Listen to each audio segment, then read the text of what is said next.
বিসমিল্লাহির রহমানির রহিম। মহান স্বাধীনতার ঘোষক শহীদ রাষ্ট্রপতি জিয়াউর রহমানের ৪৫তম শাহাদাত বার্ষিকী উপলক্ষে বাংলাদেশ জাতীয়তাবাদী মুক্তিযোদ্ধা দল কর্তৃক আয়োজিত রাষ্ট্র বিনির্মাণে মুক্তিযোদ্ধাদের করণীয় বিষয়ে এই আলোচনা সভায় উপস্থিত আছেন আমাদের আজকের এই অনুষ্ঠানের সম্মানিত প্রধান অতিথি, বাংলাদেশ জাতীয়তাবাদী দল বিএনপির স্থায়ী কমিটির অন্যতম সদস্য। ইতিপূর্বে আমাদের মুক্তিযুদ্ধ বিষয়ক মন্ত্রণালয় মন্ত্রী বলে গিয়েছেন উনি একজন বিচক্ষণ এবং জ্ঞানী ব্যক্তি। এর পাশাপাশি আমি এটাও বলতে চাই, বিগত ১৭ বছর ফ্যাসিবাদ বিরোধী আন্দোলনে আমাদের অনেক অনুষ্ঠানে মঞ্চে উপস্থিত থেকে আমাদের আব্দুল মঈন খান স্যারের বক্তব্য শোনার সৌভাগ্য আমার হয়েছে। জ্ঞানের পাশাপাশি ওনার জোরালো, ঝাঁঝালো এবং তেজদীপ্ত বক্তব্য আমাদের নতুন প্রজন্মকে নিঃসন্দেহে অনুপ্রাণিত করেছে সেই আন্দোলনকে এগিয়ে নিয়ে যাওয়ার জন্য। সেই ব্যক্তি ডক্টর আব্দুল মঈন খান স্যার উপস্থিত আছেন।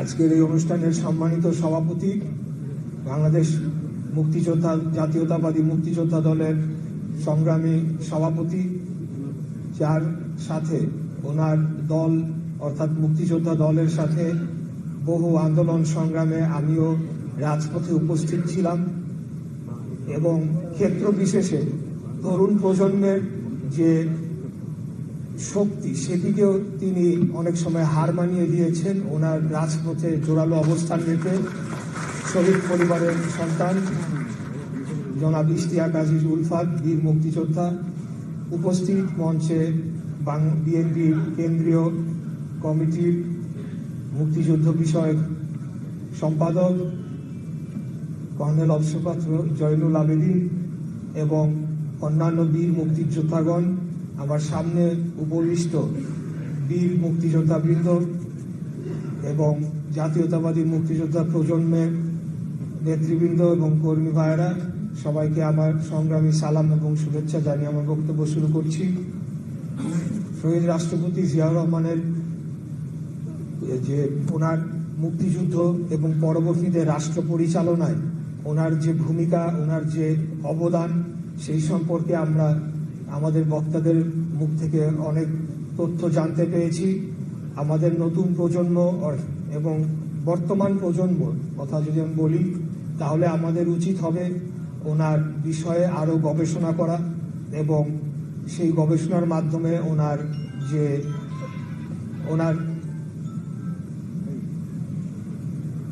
ওনার সকল কর্মকাণ্ড বিশ্লেষণ করে রাষ্ট্র পরিচালনায় উনি যে ভূমিকা রেখেছেন সেই আদর্শকে ধারণ করে আগামী দিনে আমাদেরকে রাজনীতি করতে হবে। এবং আমি মনে করি ওনার জনপ্রিয়তার উপর ভিত্তি করে আজকে বিএনপি দাঁড়িয়ে আছে এবং আমরা বহু বৈরী পরিস্থিতি মোকাবেলা করে, বহু জেল, জুলুম, হত্যা, গুম, খুন, এই সকল নির্যাতনের মোকাবেলা করে আজকে আমরা জনগণের সরাসরি ভোটে নির্বাচিত হয়ে রাষ্ট্র পরিচালনার দায়িত্ব পেয়েছি।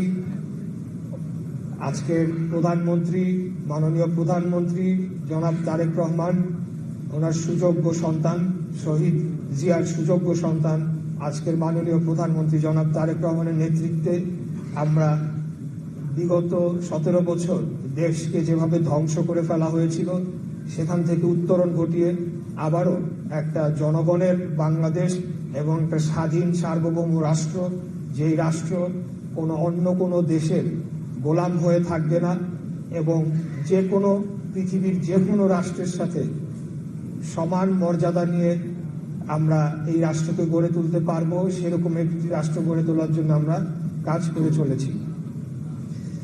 আমি শহীদ জিয়ার ব্যাপারে আমরা আমাদের সামনে অনেক বিচক্ষণ, বিজ্ঞ এবং ওনার সাথে সরাসরি কাজ করেছেন এরকম অনেক ব্যক্তিবর্গের মুখে বক্তব্য শুনেছি। আমি যে জিনিসটা অনেক অ্যাডমায়ার করি, সে তার মধ্যে একটা জিনিস আমরা যেটা আমি আমাদের প্রজন্মের ভাইয়েরা আছে তাদেরকে বলতে চাই যে উনি একজন সেনা বাহিনীর সদস্য হয়েও যখন উনি রাষ্ট্র পরিচালনার দায়িত্ব নিলেন, উনি কিন্তু প্রথমেই বাংলাদেশের গণতন্ত্র প্রতিষ্ঠার জন্য একদলীয় যে বাকশাল ব্যবস্থা সেটিকে বিলুপ্ত করে বহুদলীয় গণতন্ত্রের পথ গণমাধ্যমের পথ উন্মুক্ত করে দিলেন এবং আবারও বাংলাদেশকে যে জন্য স্বাধীনতার যুদ্ধ হয়েছিল, মুক্তিযুদ্ধ হয়েছিল, স্বাধীনতার সংগ্রাম হয়েছিল, সেইটিকে তিনি প্রতিষ্ঠা করলেন। এটা অবশ্যই একটা সিগনিফিক্যান্ট দিক যেটা আমাদেরকে মনে রাখতে হবে।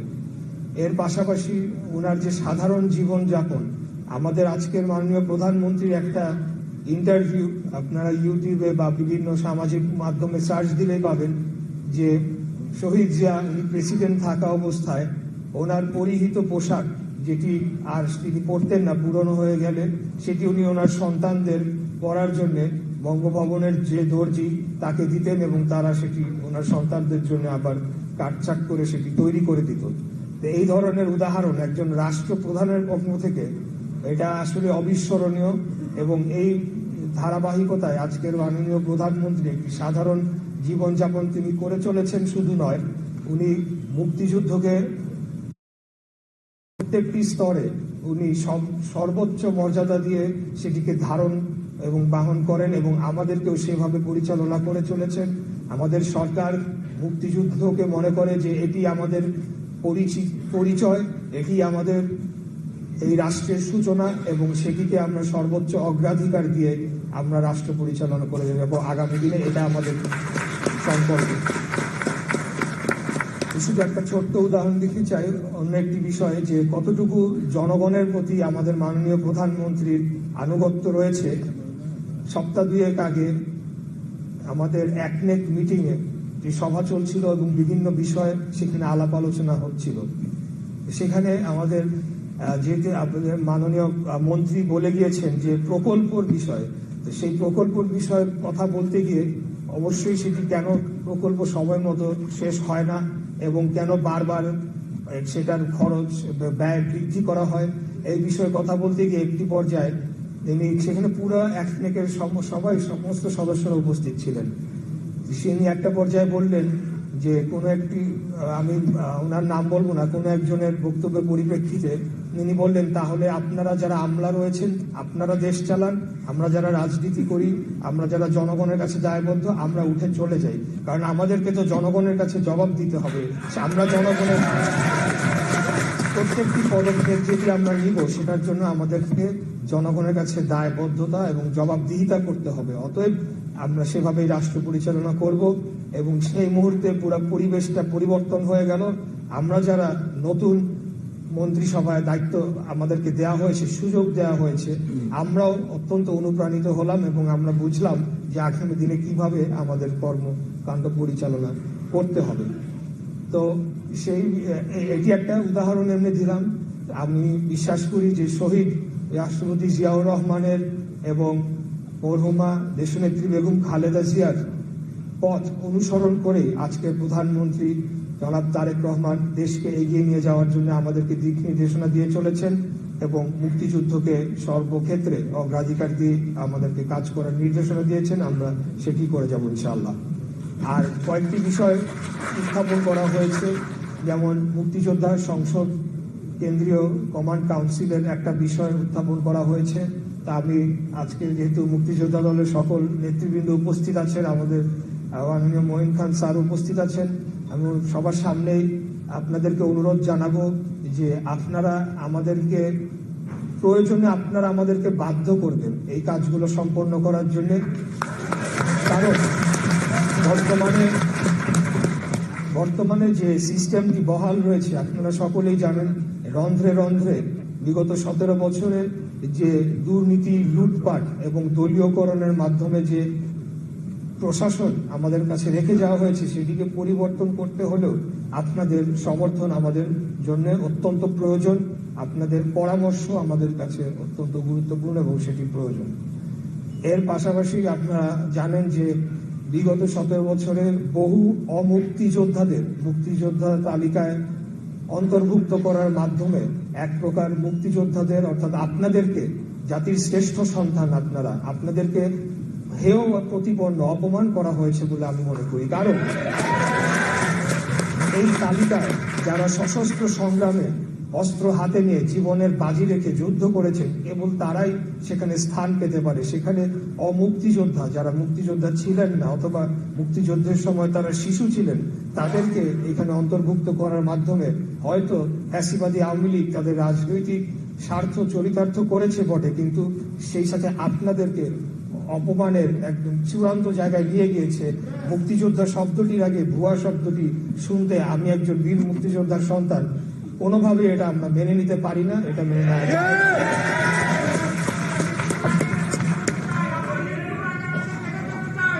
আমরা জি ধন্যবাদ। আমরা ইতিমধ্যে এই বিষয়ে কার্যক্রম শুরু করেছি।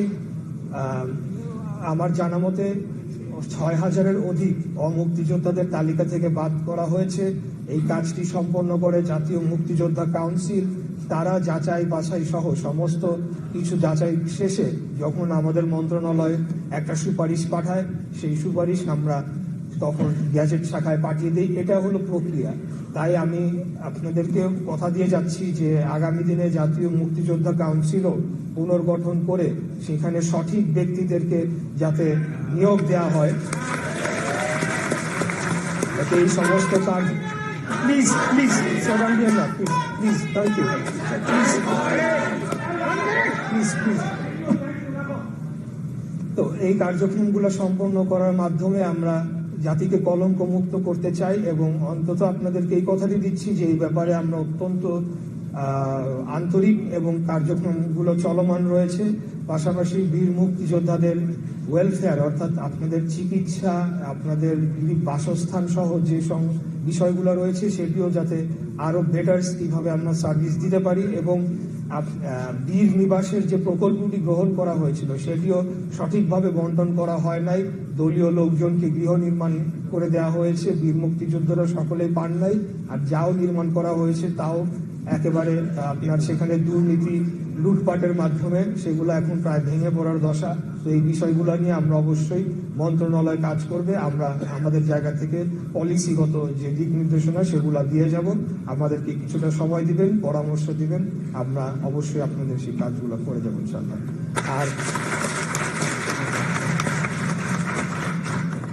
আর বিশেষ কিছু বলার নাই। আমি সর্বোপরি আজকে আমি অত্যন্ত গর্বিত।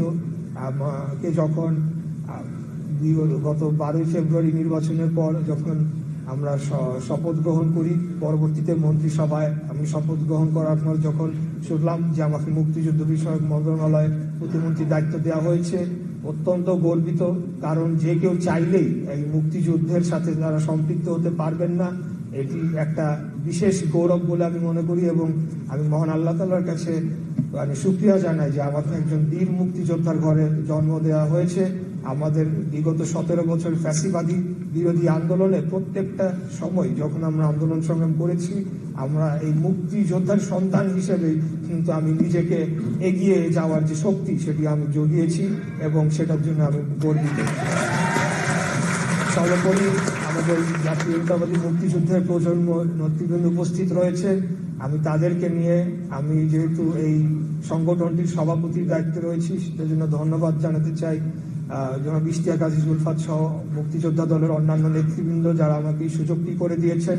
তাদেরকে সাথে নিয়ে আগামী দিনে এমন একটি সংগঠন গড়ে তুলতে চাই যারা মুক্তিযুদ্ধের যে মূল লক্ষ্য আদর্শ সেটিকে তো অবশ্যই ধারণ করবে এবং সেটিকে ক্যারি ফরওয়ার্ড করবে।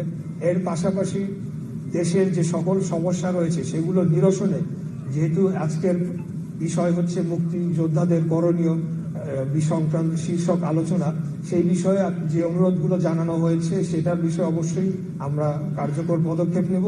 পাশাপাশি যে কথাটি বলছিলাম, প্রজন্ম দলের পক্ষ থেকেও আমরা এমন একটি সংগঠন গড়ে তুলব যাতে কেউই চিরকাল জীবিত থাকবে না, কিন্তু মুক্তিযোদ্ধারাও সকলেই চিরকাল জীবিত থাকবেন না, কিন্তু এই বাংলাদেশ রাষ্ট্র যতদিন থাকবে ততদিন মুক্তিযুদ্ধের আদর্শকে ধারণ করে এই পৃথিবীর মানচিত্রে একটি স্বাধীন সার্বভৌম শক্তিশালী রাষ্ট্র হিসেবে গড়ে তোলার জন্য কার্যক্রম চালিয়ে যাবে।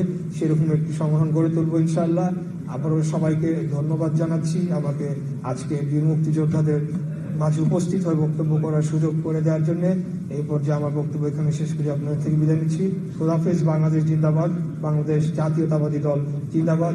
শহীদ রাষ্ট্রপতি জিয়াউর রহমান অমর হোক, অমর হোক, অমর হোক। ধন্যবাদ।